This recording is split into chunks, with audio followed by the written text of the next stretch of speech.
and welcome back to the channel. Great to have you all here. And in today's video, we will be basically covering regression with Scikit-Learn. And this is a hands-on tutorial, so I will link the code and the dataset and all the information in the description. So be sure to follow along, and hopefully today's video will be pretty fun. So once again, thanks for all of you being here, and let's get started. So today we're basically going to be doing a tutorial with Scikit-Learn, which is the machine learning library, for solving a regression problem. And before we get started with coding our algorithm, we're going to be doing some background on Scikit-Learn. So let's talk about what Scikit-Learn is and why is it useful. What is Scikit-Learn? Scikit-Learn is a machine learning library with frameworks for doing machine learning projects and deep learning projects. It provides easy-to-use modules and code snippets for regression, classification, clustering, etc. Basically, it's a really useful framework for doing any kind of machine learning or supervised learning or unsupervised learning problems. And it's really popular since it's built on several other really crucial machine learning libraries. And it's typically used for Python. Here's an example of really the broad range of Scikit-Learn and what it's used for.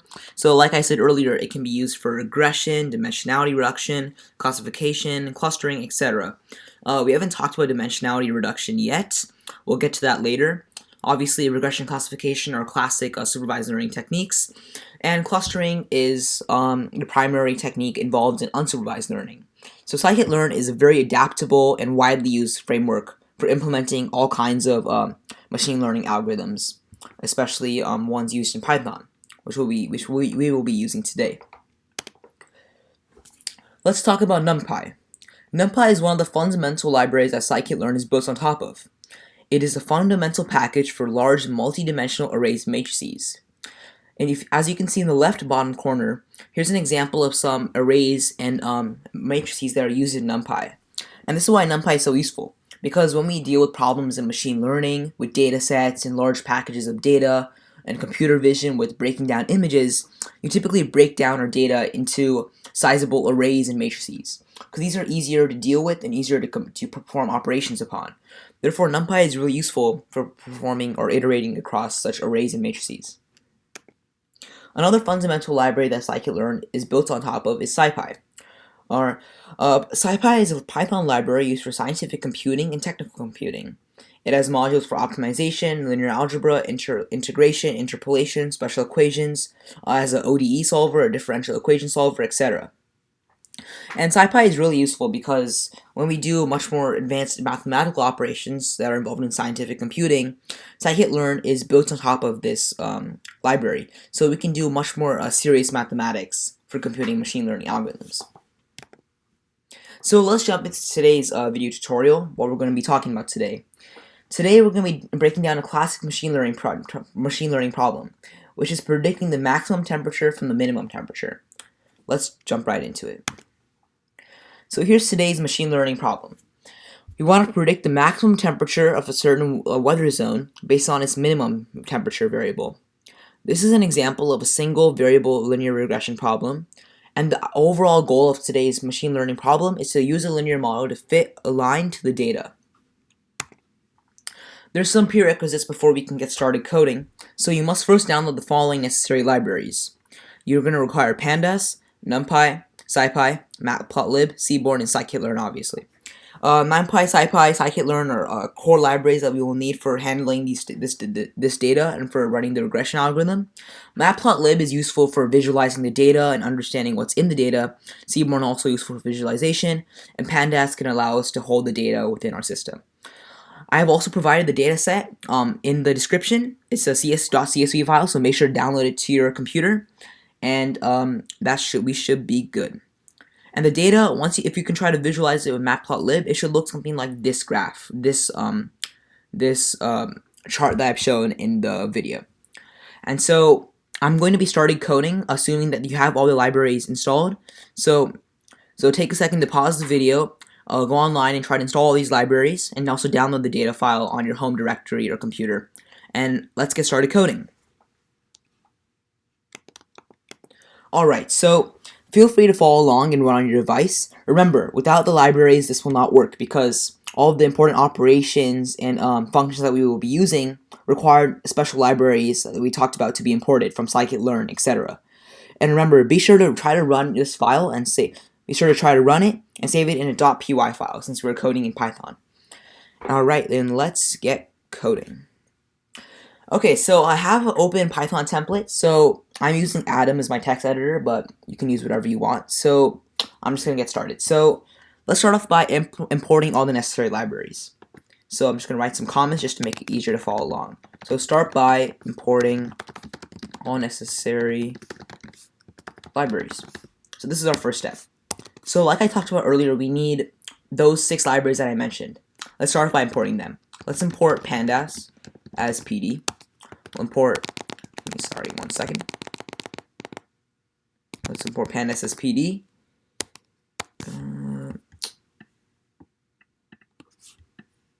Alright, just give me a second. Okay, cool. Let's import NumPy as NP. Let's import matplotlib. Sorry, one sec. Matplotlib as, but we want matplotlib.pyplot, which is a really useful function, as plt. Perfect. We're going to import Seaborn as Seaborn instance. We're also going to import from Scikit-Learn, from sklearn model selection import train test split. Cool, awesome. Now we're going to import our linear model. We want our linear regression model, so we're going to import that from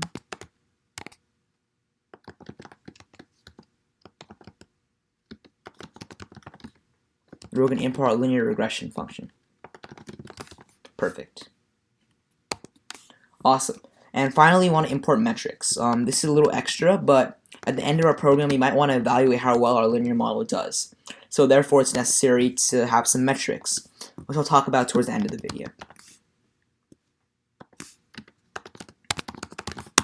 Okay, we're ready to start coding. So let's just talk about what's going on here. So let me break down each line with some comments. Line 3, we're importing pandas as PD. Right? Pandas is a really useful machine learning library that lets us to basically perform some operations with like tests and splitting our data, allows us to read in data sets, etc. So it's fairly useful, right? We're going to need it. We're definitely going to need it a lot in our data. NumPy obviously is going to let us break down arrays. Matplotlib will helps us to visualize data. Seaborn helps to visualize charts. Cool. Scikit-Learn, this module is going to allow us to split the data set, the .csv file, into test, train, and test. So this is a really important function. Next, we have our linear regression. So this allows us to run linear regression algorithm. Awesome. And last but not least, like I mentioned earlier, metrics allow us to evaluate how accurate our model was. Awesome. And then this final line is just to allow us to run matplotlib inline. So let's talk about our data set. So I attached a link to download the data set in the description. It's a .csv file, but I'm going to import it from my computer. So we're going to use pandas to read the CSV file. And I'm not going to actually import it for now, but I'm just going to write from home directory. So this should be on your computer. And so just make sure you do it like, it should be something like this. It should be users / name / documents / projects slash machine learning slash, and then you can have the file. The file is known as weather.csv, so we'll put that in there. Perfect. And this is obviously not going to be the same for everyone, so if the code doesn't, this definitely is not going to work for you. So just wherever it's stored in your home directory, just make sure to copy paste the file storage link into here, and you should be good to go. So now that we have our data set imported as a CSV file, we want to describe it. We want to see how it looks like. So if you want to tinker around with your data set, you need to describe it. So let's describe the data set. And what we're doing here is that we want to see what the data set looks like. Okay, cool. So you can run this program. I'm not going to run it right now to save time, but ideally it should present some charts of how the data set is structured. So now we want to divide this into features and labels. So we have a data set of x versus y. Now we want to physically divide it into separate data sets of x and y. So let's do that. Let's divide our data set into features, right inputs, and labels, output. And this overall corresponds to x, y. Because remember, even though we're coding, the intuition is the same, right? We still need to have features and labels in our model. So let's store it like that. Store as a data set. We'll have min temp, our x-axis, and this is our features. And so we'll do values reshape, and let's resize -1. Perfect. And so what we're doing here is that we're basically creating a separate data set to just store our features, which is the min temperature, right? Because the whole point of this is to predict the maximum temperature from the minimum temperature. So we store our features, the minimum temperature, as an x data set. Now we store the y as a y data set, and let's do max temp dot values dot reshape -1. Perfect. So there we go. We've divided our data set between x and y, features and labels. Perfect. Now let's do the test train split in our data set. So let's do x train, x test, y train, y test equals train test. Perfect. There's a function. Train test split. Cool. So this function is basically going to be able to allow us to split our test data. And so let's do test size equals 0.2. Random state equals 0. This is just to make sure that we can manually split it. And what this line is doing is that we're basically manually splitting our data into 80% train and 20% test. And the reason it's 20% test is because this is typically the ratio that most machine learning engineers use, but we clearly denoted our test size to be 0.2. That's why it's 20% test. Awesome. So now we get to the actual part where we actually do our linear regression. So we're going to basically call some function. Let's call it a regressor. This is the function that allows us to do linear regression, and we're going to fit our x and y, our features and labels, to a linear regression line. So let's use the linear regression function, which we already imported up here. So linear regression, it's a function, perfect. So there we go. So we used regressor equals linear regression, that's a function. So what we're doing here in the next few lines that we're going to fit, we're going to train model with the fit method. Awesome. So we're basically going to fit our from regressor to our data. So now let's actually fit our linear regression line. So we have our x train and we have our y train. X train, y train. And we're basically, in this case, what we're doing is that we're going to be training the algorithm. Yes, perfect. Cool. Alright. So we basically done everything correctly so far. We've imported metrics, we've imported all the functions, we've done test train splits. So everything looks good to go so far. And now let's print the slope of our line.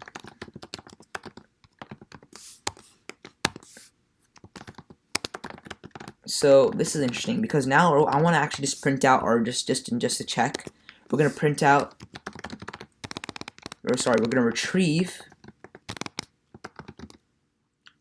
or we're going to retrieve the intercept and slope.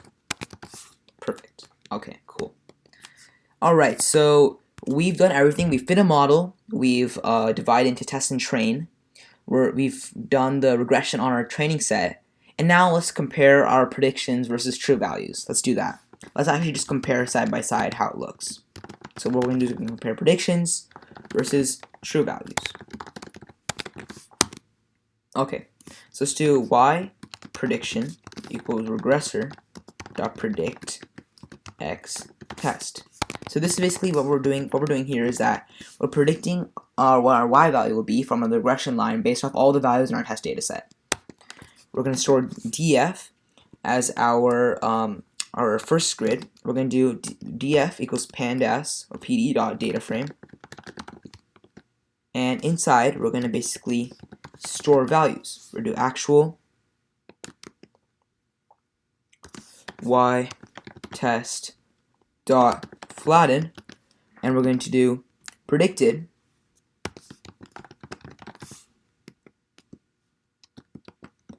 y pred dot flatten. So just to get you caught up here, what's going on in this line, just to simplify this, we're creating a bar chart to see difference between predicted and real values. That's what's going on here. df1 equals df dot head, and we're gonna make the header 25, and now we can just finish plotting this out. So this is actually not necessary to the model. You don't have to do this. This is just to really just like visualize and compare side by side what looks, whether the model truly does fit what we want it to look like. Okay, I'm just gonna be setting our bar graph. Okay, so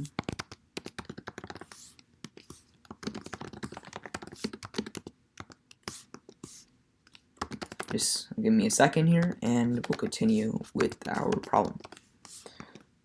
Okay, color.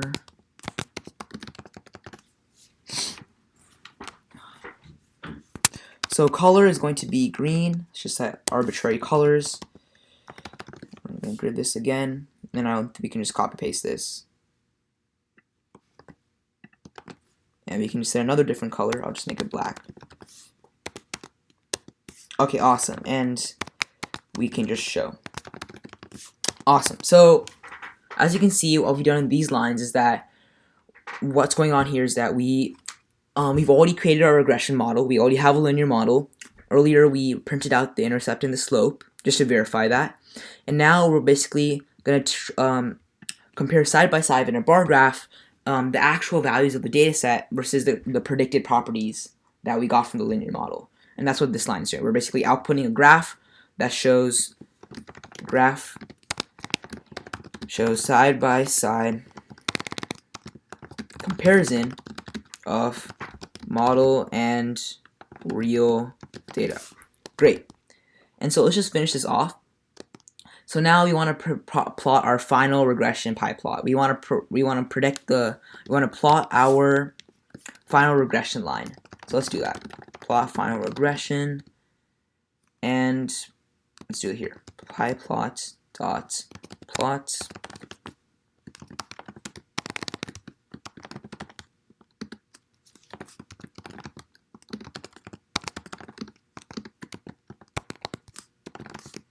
Okay, just making an arbitrary color.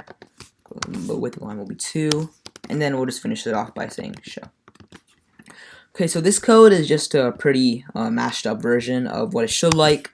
There are probably a few errors in here. I typed this up pretty quickly, but I think the idea, the intuition behind this is crucial to understand, right? Let's just go over this code really quickly, and we'll finish the video. So what's going on here is that we imported our libraries. We imported all the necessary libraries we need. We got linear regression module. We got our test train split. We got our metrics. We're not going to be discussing that in full detail, but I will go over it later. So after that, we got our data set as a .csv file. We described it to see what it looks like, and just to make sure that we have it. Then, a really important step was to divide it into features and labels. Very important. After that, we basically split into test and train, right? And this is the basis of all linear models, because if we don't divide into test and train, it's really difficult to understand the properties of the data set. And here we decided 80% train, 20% test. By test size 0.2. Then this is the actual machine learning here. We took our Scikit-Learn function, a linear model, and we basically fit it using the regressor. We used the linear model module. I'm not sure why it's not showing here. Maybe didn't import it correctly. That's okay. And we fit it using the xtrain and ytrain data. Then we printed out our intercepted slope, and now we're doing a side-by-side comparison. And in the end, we plot the final graph of our line, how our line actually looked like when it fits. And if you take a look at our solution, this is what it should look like. This is the representation of what the line would look like. This is the data, and this is how it should have approximately fit. So if you get something like this, then that should be correct. And this is actually really cool, because as you can see here, in about 40 lines of code, we coded a full top to bottom machine learning model for predicting the maximum temperature. It's a test to the power of machine learning and regression algorithms, because now we can try any input data point and we will get a proper output, which is really cool. So as you can see, in 40 lines of code, we just implemented a fantastic linear model. Let's conclude today's video. Here's some of the takeaways from today's video. Linear regression has many real-world applications, from predicting test scores, predicting housing prices, stock market prices, sales tax, etc. And today, we saw how we can use a library like Scikit-Learn to perform predictions on large datasets. We also talked about how we can use gradient descent algorithms to fit to a dataset and analyze outcomes. And that will be it for today. Thank you for watching. Hopefully you implement the code in your own personal text editor. I will attach the dataset link in the description. And also, I will attach my code to a GitHub link in the description. Thank you for watching. Please drop a like if you enjoyed the video, and make sure to hit the subscribe button. Thank you very much. See you guys next time for the next video.